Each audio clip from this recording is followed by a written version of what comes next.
Thank you for subscribing to the Extra Mile Podcast. Help us out by leaving a review and a 5-star rating wherever you download the show. After leaving a review, slide on into our DMs over on social media at Mississippi DOT and let us know. As a thank you, we have compiled a Google Map list of all of our guests' favorite spots to eat on Mississippi highways. It is our gift to you. Seriously, you guys are the best. We could not do the show without you, and we greatly appreciate the support. Remember, drive smart out there on Mississippi highways.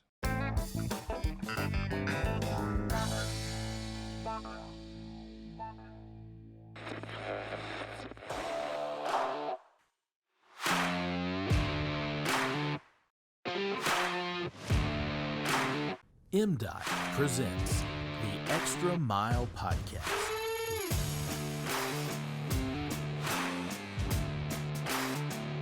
Welcome into another edition of the Extra Mile Podcast presented by the Mississippi Department of Transportation. I'm Paul Couture, and as always, I'm joined by my co-host, Will Kraft. And today we've got a special treat for you today, about a month out by the time this episode goes out from the election.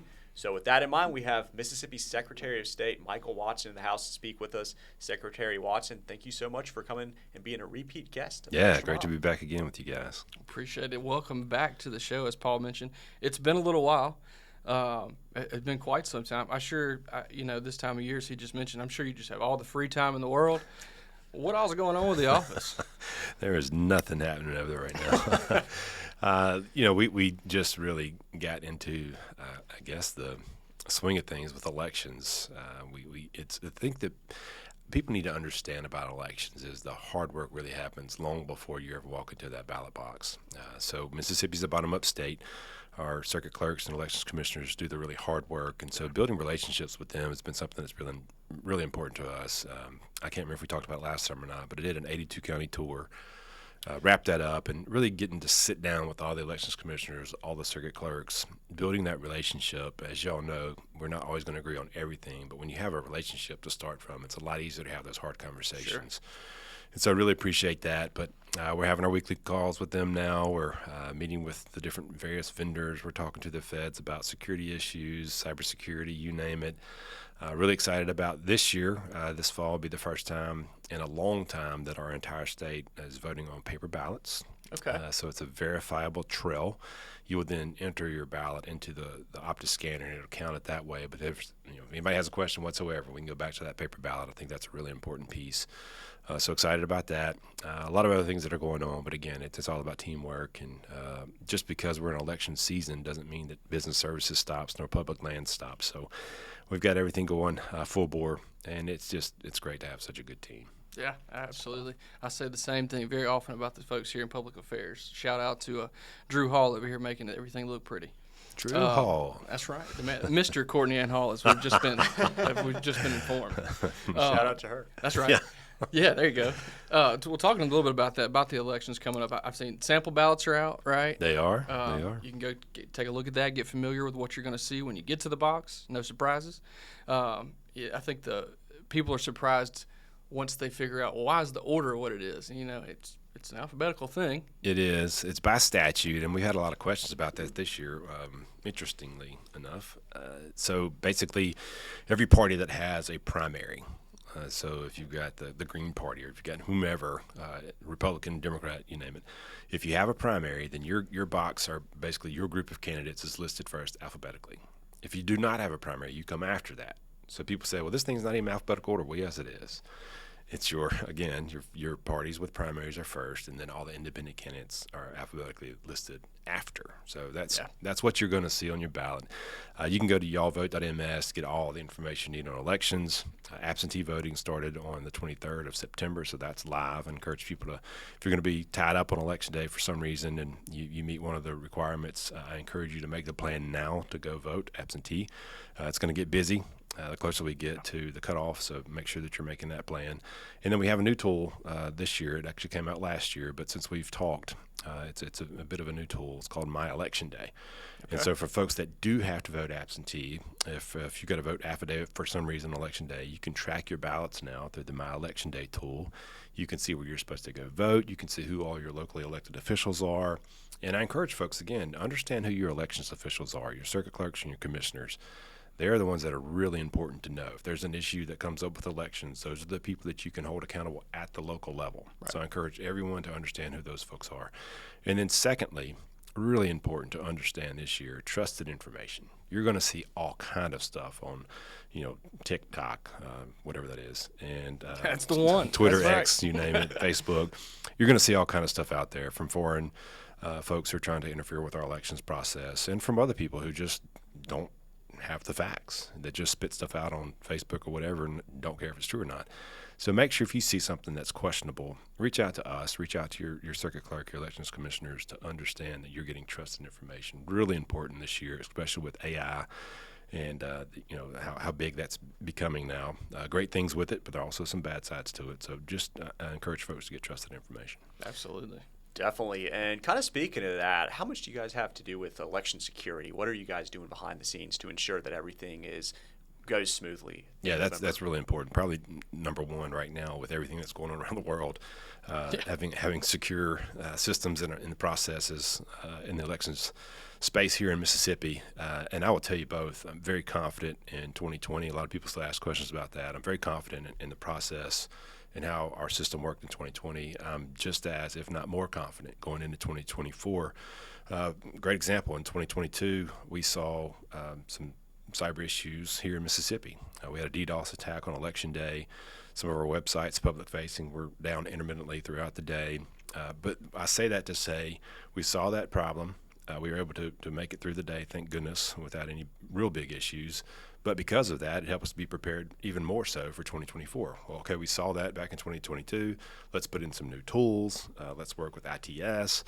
Let's talk to our federal partners, you name it, to make sure that we're ready to go into 2024. So some of the experiences that we've had from 2020 have really helped to prepare us even more so for 2024.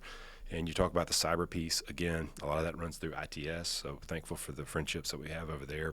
But also Daniel Jordan and our team at the office, Kyle Kirkpatrick on the election side, Daniel Jordan on the cyber side and ITS piece, just do a fantastic job of making sure that we're talking to our federal partners, understanding what are the threats that are out there. We have a group called NAS, the National Association of Secretaries of State. We stay in touch nonstop. By the way, I'll be the president next year, so I get all the good intel now. Congrats or condolences. Yeah, that's right, one of the two. So we can hear what's going on in other states, what may be happening in Michigan or Alaska or wherever across the country. Well, let's be prepared for that. We see that's happening there. Let's make sure that we're got our systems in place to make sure we got a great election coming in Mississippi. So a lot of things going on in that space. Definitely. And there's a lot of responsibility there. It's kind of crazy. There is. Lots of stuff. So make your pitch, if someone's like maybe undecided about voting in general, I know y'all vote is kind of some kind of initiative surrounds that, but make your pitch, go and vote, no matter who you're voting for. Yeah, agreed. We do a lot of education at the office. I think it's really important. Elections 101 is a new campaign that Liz Johnson and our comms team put together about elections. And why is it important that I vote? And I think it's really important for people to understand the whole process from A to Z, from the time that I go register to the time that I cast my ballot to the time that it's counted. Who's in charge? How does this thing work? And once you understand how that works, it makes you a little more comfortable with it. Take that to the next level. How do we educate through our Promote the Vote, kids in school? Why is it important to go vote? Going to colleges, our ambassadors program, and we'll talk about a little bit later, where we've got high school seniors that do voter registration drives in their schools around the state. A lot of great things happening in that space. But at the end of the day, and this is a great example, I was in Starkville a few weeks ago talking to their student athletic advisory committee, and just out of the blue, it kind of hit me, we need to talk issue-based. You may not like either one of these candidates. You may can't stand them, who knows what. But let's look at, let's say, NIL. You're athletes now, you're being paid. Sure. Which one of these candidates has a better position for you when it comes to NIL or to taxes this is real pocketbook stuff. So you may not like the candidates, but how about you look at an issue that's going to impact you and vote based on that issue? So even if, again, I'll say this to our listeners here, even if you don't like either one of the candidates, take the time to educate yourself on those issues. How is this going to impact me and my family? And let me make sure that I vote properly according to what I think, who I think has the best plans. There Love you that. go. Yeah, I just would echo that. That's such a great way to put that. There's so much noise that goes on. I feel like that, maybe there's plenty of things being talked about on the big scale that I just don't care, or maybe that I just totally disagree with. But yeah, find that issue that really is important to you. There is one, there's at least one. No doubt. Absolutely. Just real quick, I know you've mentioned y'all vote a couple times now, but has that feature always been on the site? You can go in, type in your address, and it basically just shows you who your candidates are or who your elected officials. Yeah, so that's My Election Day. That's the new tool I was telling you about. We've got that kind of zoned in now. So you put in your address. It tells you where to go vote, who are my local elected officials, who are the folks I need to be holding accountable. And again, to that point, consent of the governed is something I've really been focused on of late. That's how this country was set up, how our government's supposed to work. That's why it's important to go vote. I work for the people of Mississippi. If they don't like what I'm doing, then they shouldn't give me their consent to continue to govern. Sure. That's the key here. And so I hope folks understand this is your opportunity to either give your consent or not for the next president of the United States, the next United States senator from Mississippi, the congressman, the judicial branches that are open up for, we've got Supreme Court, we've got Court of Appeals, local elections. That's your job to grant your consent. And if folks aren't listening to you, then don't give them your consent. Send them back home. Really important piece. Yeah, absolutely. Before we kind of move into the couple things we've already mentioned, the SOS ambassadors, and this is forgive my ignorance, voter ID, are we through the hurdles? It's here to stay. It's done. It is here to stay in Mississippi. And look, I really appreciate.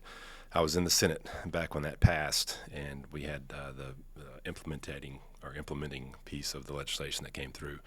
And then we had, at the time, Secretary of State Delbert Hosemann, and they did a really good job of implementing that. It's so easy. And a lot of people say, well, gosh, man, you're just disenfranchising or you're suppressing the vote, and that's what they would say. And to that, I would remind folks, not only did we give you free IDs, we would give you rides to the courthouse to go get your free ID. There was no excuse whatsoever, and it's still just as easy as can be to get your ID to go vote. And not only does that serve as a piece of ID for voting, but then you also have a state-issued ID that you can use and say, hey, this is who I am. So it's here, and it's not going anywhere. I'm definitely in favor. I've always said, I got this baby face, but just trying to walk to the restaurants in the casino, I have to give my ID. I'm just going to eat. Right. Feels like there should be a little difference in the level of security involved in those two things. I have to show my ID just to go eat. And look across the globe, how many countries have voter ID for elections, and then we're going to argue that that's not it doesn't make sense. Absolutely. One more thing on the voting. So I know things are kind of set up now, but are there any things in the future we're looking at in the state of Mississippi? Any changes or? Yeah, really good question. Yeah. So last year we saw in the legislature there was a move. I think the legislation actually passed. The Senate died in the House for early voting. I think you're going to see that coming back this year. One of the issues we saw last year was, in my opinion, a lack of the details that are needed when you put something like that in front of the legislature that's going to be impacting a lot of Mississippians. You better nail down those details. And that's one of the things that when making our 82 county tour, talking to circuit clerks and commissioners, we've gone back through now. We've got 23 new clerks, so I'm going back through those 23 counties. And in those conversations, it's basically been, look, this is coming. We need to make sure that we understand the details to put in the legislation to make sure this is going to work. Because if we miss that and it's a cluster, a lot of Mississippians are going to pay a dear price for that. So let's make sure we understand what are the A through Z of early voting that we want to make sure that is in the law in Mississippi. So we've got a lot of work to do still with that, but I do think that conversation is coming again with the legislature. I know the chairman of the Senate elections and chairman of House elections both support it, and I know the lieutenant governor is a big supporter as well of early voting. So what we have said is, look, I love Election Day. I'm a little bit old school in that sense. But if it's coming, I want to be involved with the discussion to make sure that we get the details right because, again, it takes a team in elections. I want to make sure the circuit clerks are heard. I want to make sure elections commissioners are heard. And I want to make sure the Secretary of State's office is heard when we're doing something that big with elections. So a lot more conversations to have on that one. That's some good stuff. Yeah, I would even ask you, forgive me for following up on that. Is there an ironed out pro-con to that conversation? There's not. If you look at some of the things, and I'll tell you this from my position, sure, which makes me more comfortable if they're going to do it, then these are the things I would like to see if you're going to do it. Okay. For example, right now we have 45 days of absentee voting. One of the things I've told them is let's dial that back to 30. Let's take away 15 of those days if you're going to do early voting, which, again, no excuse. Anybody can go in and decide for whatever reason they want to vote early.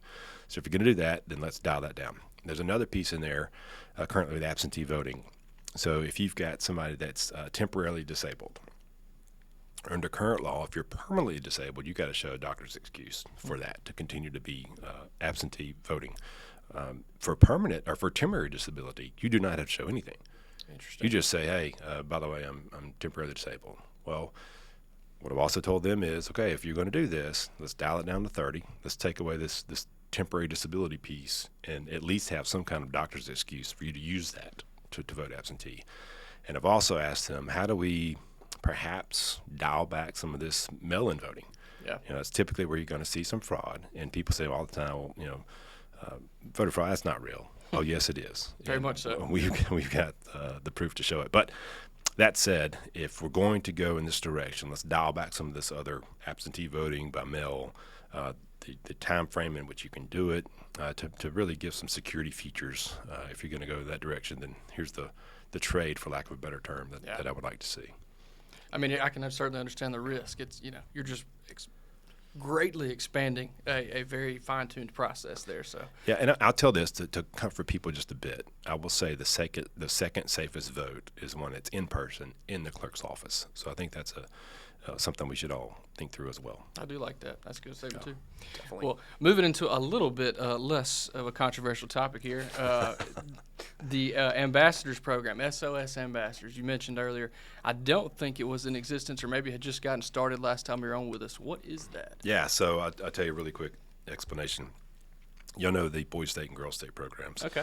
So the Girls State leaders were in our office one year, and it was all 8 of the elected officials there. And typically what they do is they come spend a day with, say, the secretary, would go with the secretary, governor with the governor, et cetera. Well, for some reason, this one day, I was the only statewide in office in town. So they all came to my office. And we had a great conversation. An hour and a half later, I knew everything. But it was fun. And in the middle of that conversation, it kind of hit me. Look, these are the future leaders of our state. How do we plug into them and make sure they understand the importance of voting? But once they do it, their peers listen to them. Sure. So how do we get them in their schools kind of helping to, make this popular or something the cool people to do? Yeah.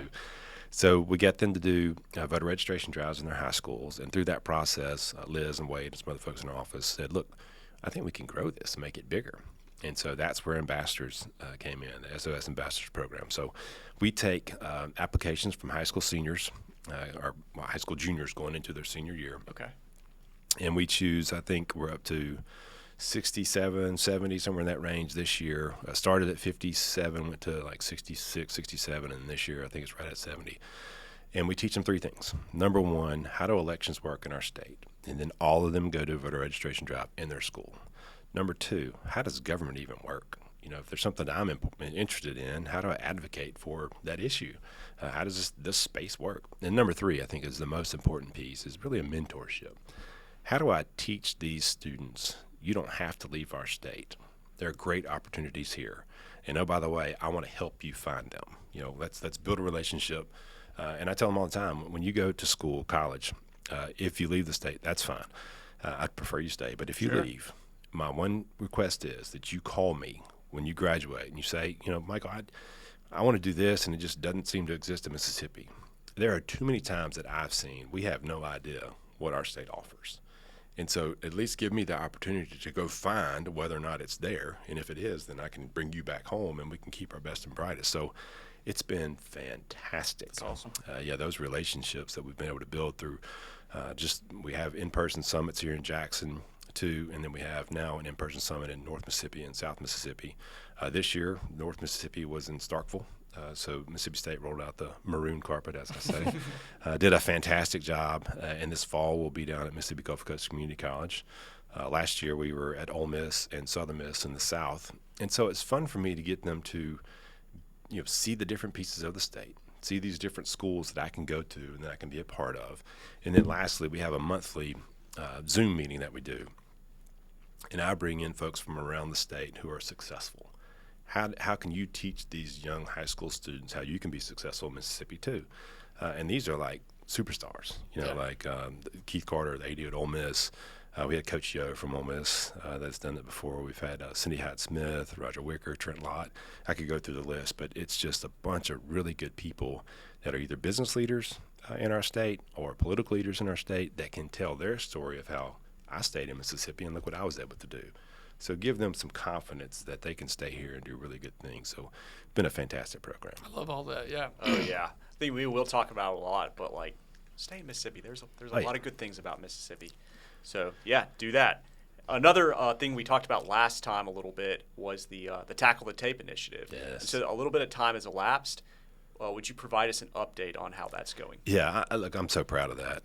The ambassador program and Tackle the Tape are probably the two things that we've done that really are moving the needle a great deal for the state, amongst other things. Election integrity, I probably shouldn't have said my top two. Y'all get me listing my top 40 now. But it's been so fun to have small business owners call our office and say, hey, look, this is a regulation that's really bothering my business and I can't get off the ground. Can you help me either cut this thing or navigate it or whatever? And for them to know that they've got an advocate that's a statewide elected official that's going to go to the mat with them. Look, how do we figure this out to get your business growing has been phenomenal. The successes that we've seen, I could tell you story after story, but I will save that for another one. But one of the things we did under that, and this is really cool, it's called our 29 by 29. So it's basically a strategic roadmap under Tackle the Tape, where we're going through the OLRC, the Occupational Licensing Review Commission, that oversees, now it's 28, it was 29, boards and commissions that you have to get a license to practice in Mississippi. So engineer, nurses, doctors, you get the picture, contractors. So if you've got a license from the state, these boards are under the OLRC. So we started our 29 by 29 a few years ago, and we're going under each of these boards, every single regulation under every one of those boards. We're reviewing them. Does that make sense? Is it good for business? Is it bad for business? Is it narrowly tailored for a public health benefit? Is it overly broad, overly burdensome? What are the things that we can dial back to make it easier to do business in Mississippi? This is one of my favorites. Today, as a matter of fact, it's a great time we were doing this. We had an OLRC meeting, and two of the boards that were in there today, Board of Architecture and the Board of Public Accountancy, both adopted efforts from our 29 by 29 work and make it easier to do business in Mississippi. And when you can do that, when you can dial back the regulatory burden, it brings more certainty to businesses. Sure. I got a great tax climate. I got this wild-eyed Secretary of State over here that's cutting regulations. This is where I want to be. And so to see that come to fruition, we don't just talk about it, we're actually doing it. Man, that's really good stuff. And so we had on the accountancy side, we started off, along with our 29 by 29, a fellows program. So we had a soon-to-be CPA who was one of our fellows this year, and they were looking through the public accountancy rules and regs and said, you know what, this is kind of tough for a new accountant. What if we did this? And they listened. And that's the cool part. I give a lot of credit to the Board of Public Accountancy, a lot of credit to, our architecture friends. They too adopted a couple of things that we suggested to change. So when we're seeing that, the regulatory burden being lifted, you're going to see even more growth in our state. I think that's so important. It's all too much, in my opinion. Too many people overlook the regulatory burden. But if you can really cut that thing, you're going to make some really good waves in business growth coming in the future. Yeah, I think you just said the proof's in the pudding. I mean, I feel like I've seen so many economic development announcements over the last couple of years. And even we had Speaker White on, I guess, about a month ago now, and it's all the things we were talking about. It seems like there's just waves of positivity, it feels like. And I hope I'm not being too silly, to say something like that. But it feels like there's a lot of positive momentum in Mississippi right now.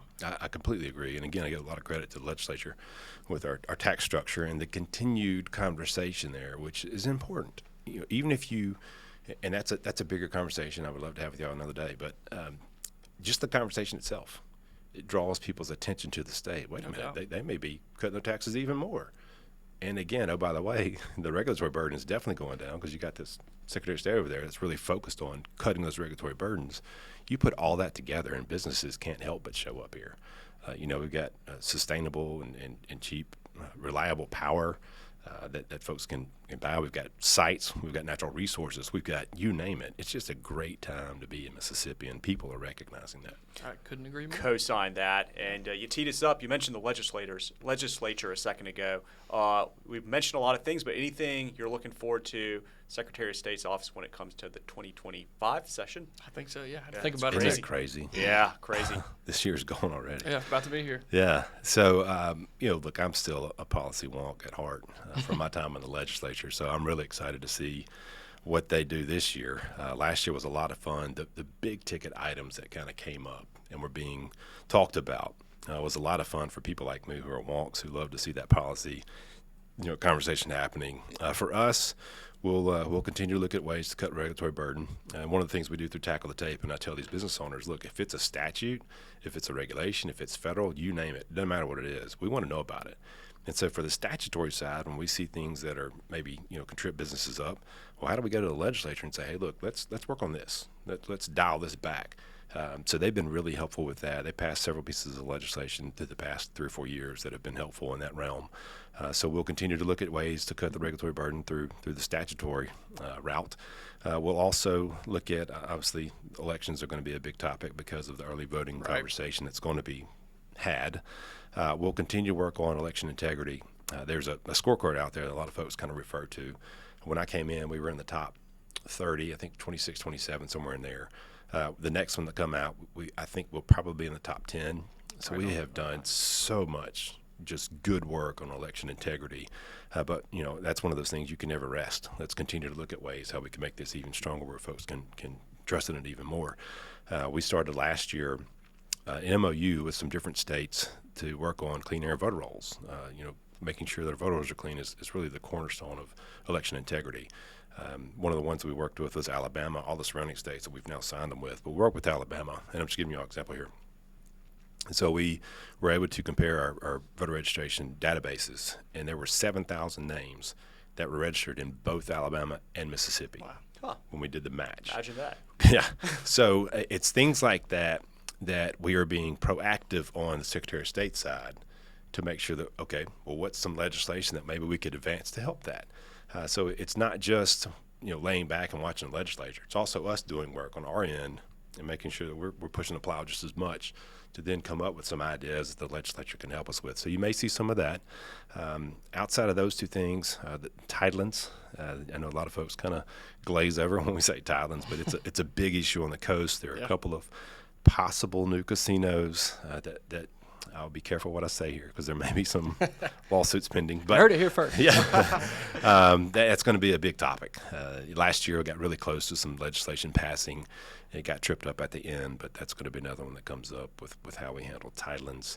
So that's probably the big ones. I think you're going to see some work on tax forfeited properties. It's been a conversation around Jackson of late, the blight and some properties there. We've got, I think it's about 7,000 tax forfeited properties across the state. Roughly 1,800, 1,900, somewhere in that number are in Jackson and Hinds County. So it's a big target that we want to work on. We've had some meetings with legislators about that. And that's, at the end of the day, what it's all about. How do you build a team to tackle these issues? And, again, proof's in the pudding. When I go sit down with my circuit clerks and my commissioners and we come up with ideas that work, that's how you move things forward, building that team. And so we're working hard on that piece. That's probably it for about now. Maybe campaign finance, as my trusty comms director said over there in the corner. Always a good one, yeah. That one really frustrated me a bit last year. We had a great package that we got put together for the session. The Attorney General's office added a few things in. The Senate side added a few things in. And then we had the meat of what I would say in the legislation. It got gutted and wound up eventually dying. That's one of those topics that it just makes sense, but sometimes, and I can say this because I'm a former member of the legislature, sometimes that's one that is a little bit harder to pass because, I'm taking a shot at myself in a sense with campaign finance reform. But it's something that's very important to make sure that we have full transparency in the campaign finance world. We saw some issues in the 23 race that, folks just said, well, gosh, we got to do something. And so we've put a good set of laws together that we think make the difference. And so hopefully that will come to fruition. We'll see. But that's another big one that you'll see talked about by our office. Goodness, just a few things on your plate right now. Sure, you don't have Just anything a else few you want to throw on things. the list? Yes, I mean, that's right. yeah. And then, as always, things pop up as they do. That's exactly right. You very well could have a dozen more things. You're exactly come right. January. Yeah, head on we a will not swivel. wish that upon you, though. Thanks. Yeah, with that being said, we'll try to move into even a little less controversial, well, depending upon your answers, I should say, but our fun questions at the end of the show here. We love to eat as a podcast, as a people. And Hey, come on. So our two questions, I'll let Paul have the music question for you, but a place to eat, you get out and you have to go around, travel a lot. Obviously back home is towards the coast, but maybe is there a spot that you don't get to go to very often or somewhere new maybe you've discovered? It's hard not to say something that's seafood related. I get it. If you go to Bay St. Louis, the Blind Tiger is just one of my favorite places. It's so good, and the view is incredible. That said, on the road, I drive 49 quite often, and Shady Acres is just absolutely ridiculous. So if y'all have never been to Shady Acres, please take the time to go. It's one of those, if my family's in the vehicle and we're passing Shady Acres, we're stopping. And if it's not to eat a meal, it's to get those chocolate chip cookies or to get some Homemade ice cream. Homemade ice cream or you name it. But their burger, oh my gosh. Phenomenal. It is unbelievable. And then I just got to talk about the ribs and I got to talk about the chicken. And it's I don't think I've ever gotten good. anything with the burger, to be honest. The burger and ice cream. It's come on, man. I can't mean, beat it. That's yeah. funny that you mentioned that one. I think that may be the only person that's ever mentioned Shady Acres before. It's sneaky. So Yeah. if you're in a hurry, which usually if you're on that stretch of 49, you're focused on what the next stop is. Yeah, you can blink and go right past it. That's exactly right. It's Wonderful solid. spot. Excellent answer. On that note, a small shout out here to our buddy Trey Wells, giving us a airport grocery in Cleveland, Mississippi. So keep the Trey. If you got your listeners out there, food recommendations, bring them on. Trey, that is a solid selection. I'm like for to you eat. there. That's a good one too. That's an MDOT employee. That's right. There we go. Airport grocery and Highway 61. We're gonna come and we're looking for you to pick up the tab, Trey. That's right, Trey. We'll see you there. I'll call you too. Of course. All right, so we got one more question for you, and honestly, don't remember if we asked you this last time, but concert. Is there a favorite concert that sticks out in your mind, or if not, maybe something recently music that you've seen? One that's really special to me is when I won back in 2019. I promised my wife that we'd take a trip, and so we went to Boston and spent a few days up there. It just so happens that George Strait was playing as well in Gillette Stadium. So we get on the train to go down, and she has no idea where we're going. And so, I think she went to use the restroom or something. I told everybody around me, don't say a word, just kind of keep it kind of quiet here. They all have cowboy hats on and boots and stuff, so, it's kind of hard to hide. And she wanted to know where we're going. I was like, oh, you'll see. It's just, I don't even remember what I said. But they were so good at playing along. We get there, and I can't remember who was with him, but it was another really, really good act. And he absolutely crushed it. She had always wanted to see him, and so it was really cool to be able to surprise her. Number one, a trip to Boston, but number two, that he was playing there. So that's one of my. I can't help but mention that because of her. Now, was that a November, December trip? It was, it's probably November. Gillette so we won. in November. Yeah, How was that? It was actually nice. Okay. Wow. Yeah, All right. it Not was what I cool, expected. and the food was phenomenal. As y'all well know, Boston's got some really good food, but it was just really neat for her to be able to have that experience, for us to share that experience. Her first time to Boston, first time to hear George Strait. It was really cool. And in Gillette, King George. And in Gillette, That's pretty good. Yep. Drew's jealous over there. That's his favorite artist. Amazing. Right there. He's always talking about it. He's King solid, George. Drew. He's solid. Excellent answers right there. Oh, yeah, definitely. Secretary Watson, of course, busy time. Thank you so much for dropping by. You dropped a ton of knowledge, and thank you to your team for everything you all do over there. And with that in mind, we'll just wrap things up. Thank you to our listeners, our viewers, for tuning in to the Extra Mile podcast. You can watch and listen to episodes by visiting gomdot.com/the extra mile.